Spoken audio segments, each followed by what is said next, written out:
Shalom, Shalom Bapak Ibu, Saudara yang terkasih dalam Tuhan. Kita bersyukur bahwa pagi hari ini kita boleh menikmati anugerah Tuhan, menikmati kebaikan Tuhan ya. Firman Tuhan kita lanjutkan pembacaan dari Yehezkiel pasal yang ke-10. Yehezkiel pasal 10 kita melihat bahwa kemuliaan Allah meninggalkan bait suci, di mana Yehezkiel melihat penglihatan sama seperti beberapa pasal sebelumnya yang kita sudah baca bahwa makhluk surgawi ya, dan itu ada serafim, penyataan diri Allah sendiri sudah pernah dia lihat ya, penglihatan ini, dan dikatakan makhluk yang sama ya, luar biasa penglihatan itu, dan dia melihat pemberitahuan daripada Tuhan bahwa bait Allah ya akan hancur ya, bahwa kemuliaan Allah sudah meninggalkan bait itu dan bait Allah itu akan hancur. Jadi waktu Nabi ini di Babel melihat penglihatan, memang di Yehuda, di Yerusalem itu masih ada umat Tuhan ya, belum semua masuk dalam pembuangan. Nanti setelah hancur bait Allah dan kota Yerusalem ya, baru semua nanti akan masuk dalam pembuangan bagi mereka yang mau, tapi bagi mereka yang melawan akan mati ya, akan mengalami kematian. Saudara yang terkasih dalam Tuhan, kita melihat di ayat pertama firman Tuhan berbunyi demikian. Lalu aku melihat, sungguh di atas cakrawala yang di atas kepala kerub, tampak di atas mereka sesuatu yang menyerupai tahta, yang seperti permata lazurit kelihatannya. Maka ia berkata kepada orang yang berpakaian lenan itu, masuklah ke bawah kerub dari antara roda-rodanya, dan penuhilah rangkup tanganmu dengan bara api dari tengah-tengah kerub itu, dan hamburkan ke atas kota itu. Lalu aku melihat dia masuk. Kerub-kerub itu berdiri di sebelah selatan bait suci. Waktu orang itu masuk ke tengah-tengah roda-rodanya, dan segumpal awan memenuhi pelataran dalam. Pada itu kemuliaan Tuhan naik dari atas kerub dan pergi ke atas ambang pintu bait suci, dan bait suci ini dipenuhi oleh awan itu, dan pelatarannya penuh dengan sinar kemuliaan Tuhan. Suara sayap kerub itu terdengar sampai pelataran luar seperti suara Allah yang maha kuasa kalau ia berfirman. Ia memerintahkan kepada orang yang berpakaian lenan itu, ambillah api dari tengah-tengah roda-rodanya, dari tengah-tengah kerub itu. Maka yang berpakaian lenan ini pergi berdiri di samping salah satu dari roda-roda itu. Lalu seorang kerub itu mengulurkan tangannya dari tengah-tengah kerub-kerub ke api yang ada di tengah-tengah mereka. Diambilnya sedikit dan ditaruhnya di dalam tangan orang yang berpakaian lenan. Orang ini menerimanya dan pergi.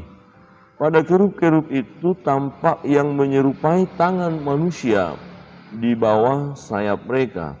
Aku melihat sungguh di samping kerub-kerub itu terdapat 4 roda, 1 roda di samping seorang kerub, dan roda-roda yang kelihatannya seperti kilauan permata virus.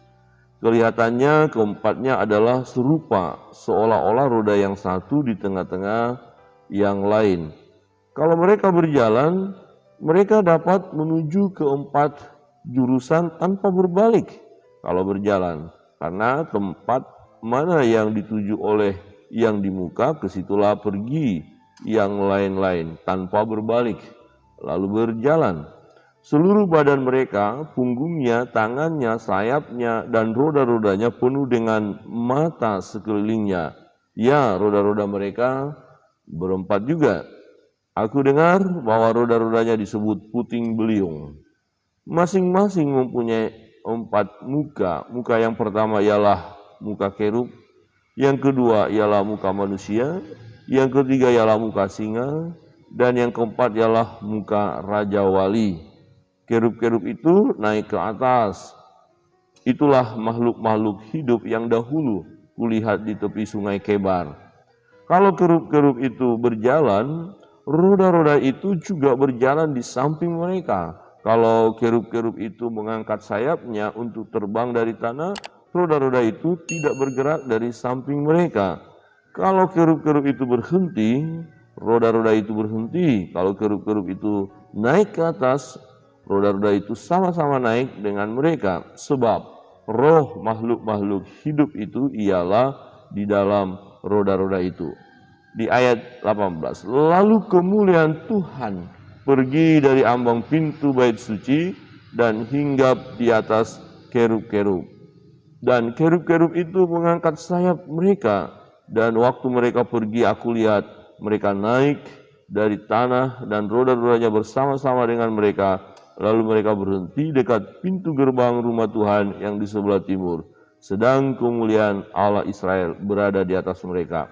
Itulah makhluk-makhluk hidup yang dahulu kulihat di bawah Allah Israel di tepi sungai Kebar. Dan aku mengerti bahwa mereka adalah kerub-kerub. Masing-masing mempunyai 4 muka, dan bagi masing-masing ada 4 sayap.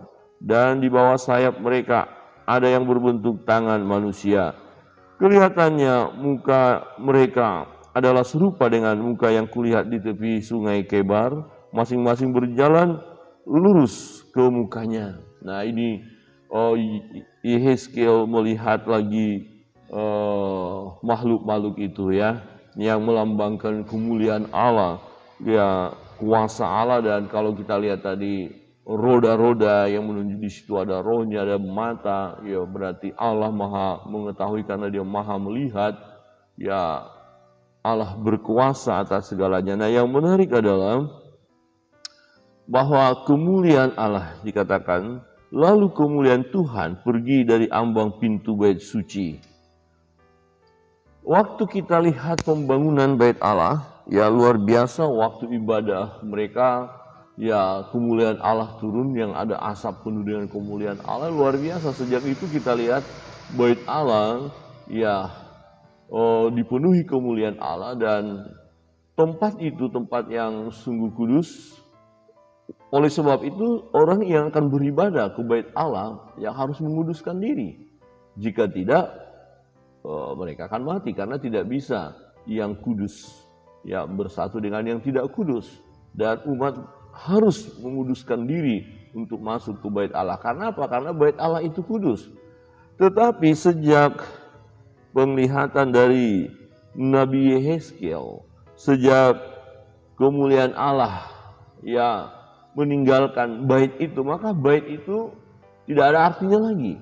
Ya, jadi hanya sebatas gedung saja. Allah tidak hadir di sana. Allah tidak menyatakan kemuliaannya di sana.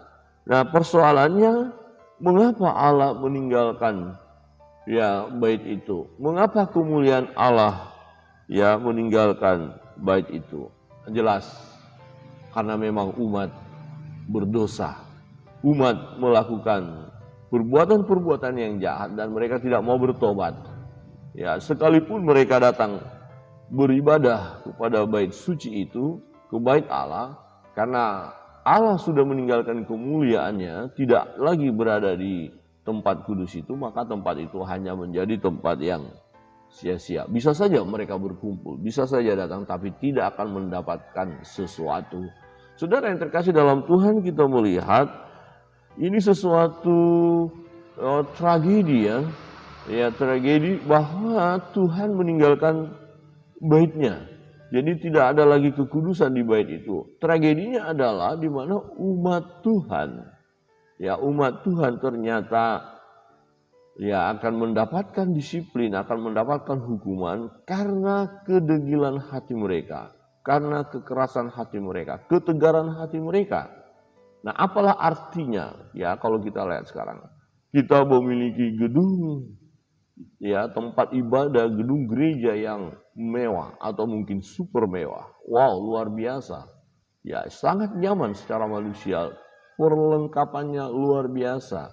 Ya, sedemikian rupa nyaman secara manusia. Tetapi kalau hadirat Allah tidak ada di situ, maka hanya sesuatu yang sia-sia yang kita lakukan. Boleh dikatakan kita mengikuti atau menikmati ibadah atau kesenangan secara dunia saja. Mungkin kita bergembira ya, bersuka cita, menari ketika kita menyanyi, tetapi itu hanya memuaskan ya emosional kita saja, kejiwaan kita saja, tanpa ya memiliki hubungan yang intim dengan Allah, tidak menikmati hadirat Allah.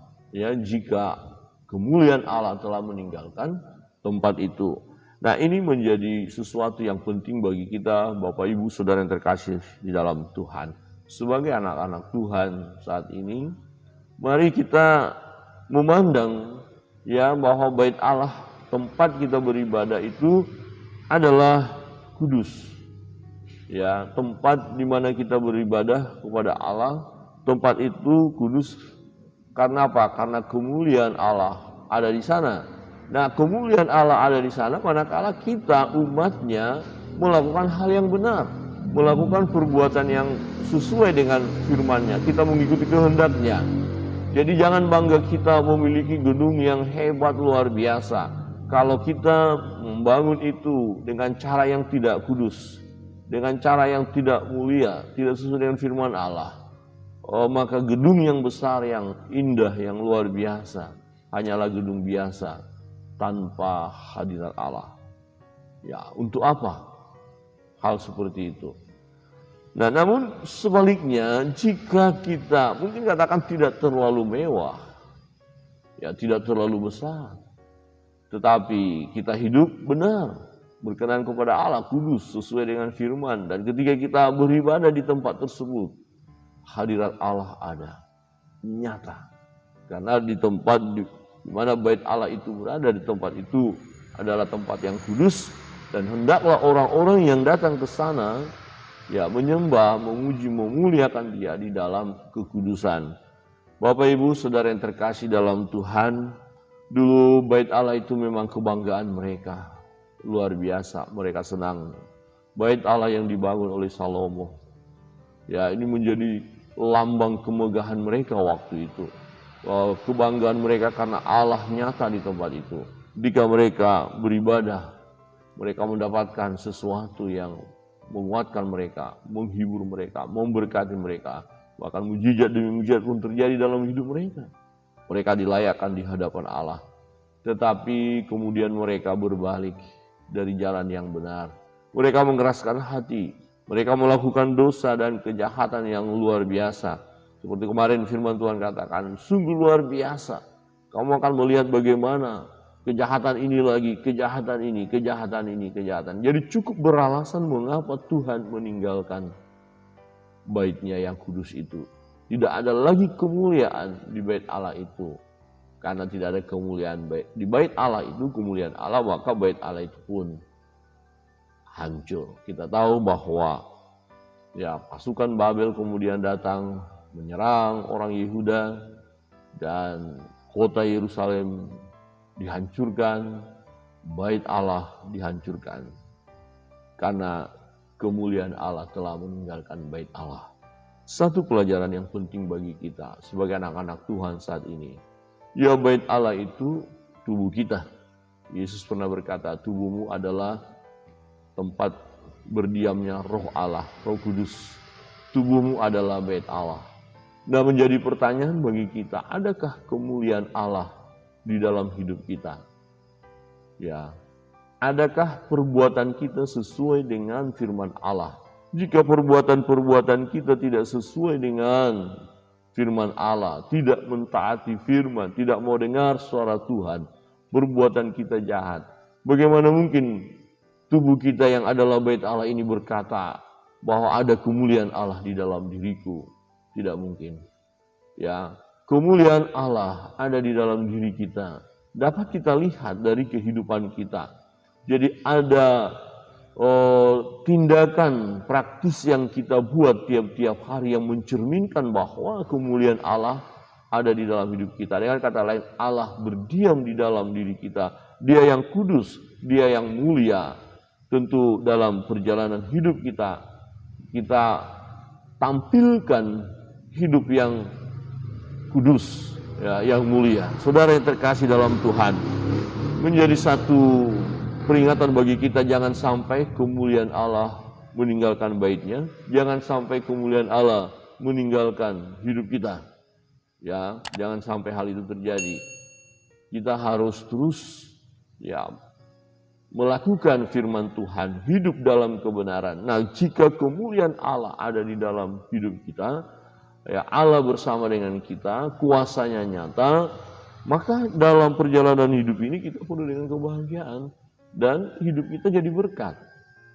Ya, kalau kemuliaan Allah tidak ada di dalam diri kita, maka kita tidak akan bisa jadi berkat. Yang ada justru kita melakukan hal yang tidak berkenan kepada Allah, hal-hal yang jahat. Ya, jadi kalau seseorang roh Allah tidak ada pada dia tidak dikuasai Tuhan, kecenderungan hatinya apa? Jahat. Perbuatannya apa? Jahat. Tidak mau tahu dengan Tuhan. Tapi kalau roh Allah ada pada dia, kemuliaan Allah ada di dalam tubuhnya, dalam hidupnya, maka orang itu akan terlihat jelas dari perbuatannya, perbuatan yang baik, yang menyenangkan hati Allah, yang sesuai dengan firman Allah.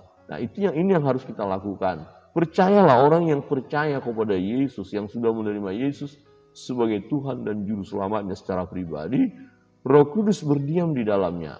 Jadi tubuh kita ini adalah bait Allah. Jangan sampai kita kotori, jangan sampai kita najiskan oleh karena perbuatan-perbuatan kita yang najis. Ya, kita yang harus kita lakukan hari lepas hari adalah melakukan hal yang kudus dan benar. Kita harus menjaga tubuh kita. Bapak Ibu Saudara yang terkasih dalam Tuhan, tubuhmu adalah bait Allah. Ya, Allah nyata di dalam hidup kita. Kemuliaan Allah ada di dalam diri kita. Kita sungguh bersyukur untuk ini. Ya, kita bahagia untuk itu. Kita senang sebagai anak-anak Tuhan. Nah, di dalam perjalanan hidup kita, pertahankanlah hidup yang berkenan kepada Allah. Persembahkan tubuhmu sebagai persembahan yang hidup, yang kudus, yang berkenan kepada Allah. Itu adalah ibadahmu yang sejati. Nah, itu firman Tuhan katakan, mari dalam perjalanan hidup kita hari lepas hari kita persembahkan hidup kita yang kudus. Bukan berarti kita tidak bisa jatuh dalam dosa. Bukan berarti kita sudah sempurna. Tidak. Ada kalanya kita jatuh dalam dosa. Pikiran kita jahat, perkataan kita tidak baik, perbuatan kita tidak baik, tidak berkenan kepada Allah. Tetapi kita tidak mau hidup di situ terus. Ketika Tuhan ingatkan kita, Tuhan beritahu bahwa tindakan ini salah, itu salah, maka kita ambil respon yang positifnya, yaitu bertobat, mohon pengampunan kepada Tuhan. Maka firman Tuhan katakan, apabila kita mengakui segala dosa dan kesalahan kita, Ia setia dan adil. Dia akan menyucikan, menguduskan kita dari segala dosa dan kesalahan kita. Kiranya kebenaran firman Tuhan pagi hari ini mengingatkan kita supaya kita hidup kudus di hadapan Allah. Biarlah kemuliaan Tuhan memenuhi hidup kita hari lepas hari, karena Roh Kudus berdiam di dalam kita. Tuhan memberkati kita.